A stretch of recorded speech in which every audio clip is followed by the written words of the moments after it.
వాస్తురీత్యా మీ ఇంట్లో ఉన్న ఎలాంటి నెగటివ్ ఎనర్జీకైనా క్షణాల్లో రెమెడీ ఇవ్వబడును. మీ ఇంటికి ఎలాంటి డ్యామేజ్ లేకుండా తక్షణమే పూర్తి పరిష్కారం.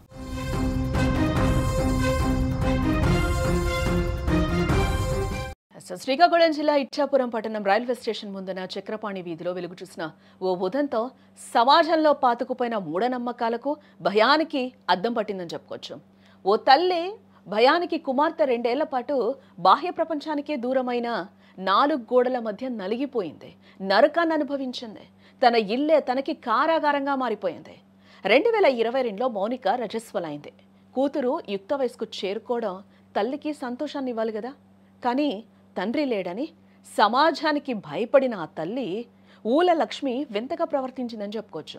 పాతకాలపు మూఢనమ్మకాలను నమ్మి పెద్దదైన కుమార్తెను బయటకి పంపడం మంచిది కాదు అనే మూర్ఖపు నమ్మకంతో 2 ఏళ్ల క్రితం ఆ చిన్నారి ప్రపంచాన్ని ఇంట్లోని ఓ చీకటి గదిలోనే బంధించేసింది ఆ తల్లి.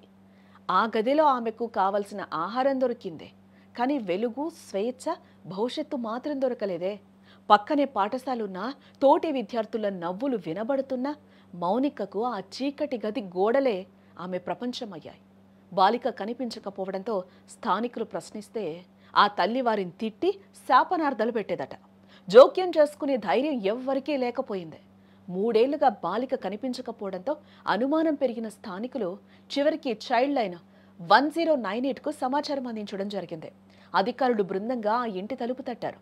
తల్లి నిరాకరించినా చివరకు బలవంతంగా ఆ చీకటి గది తలుపులు తెరిచారు పోలీసులు. ఆ దృశ్యం చూసిన అధికారుల గుండెలు ఒక్కసారిగా భారమైపోయాయి. 2 ఏళ్ల పాటు వెళ్తురు చూడని ఆ బాలిక నడవలేని స్థితిలో బలహీనంగా కనిపించింది. ఆ చిన్నారి కళ్ళలోని భయం, ఆ నిస్సహాయత అక్కడి వారిని కలిచివేసిందని చెప్పుకోవచ్చు. బాలికను బయటికి తీసుకొచ్చారు.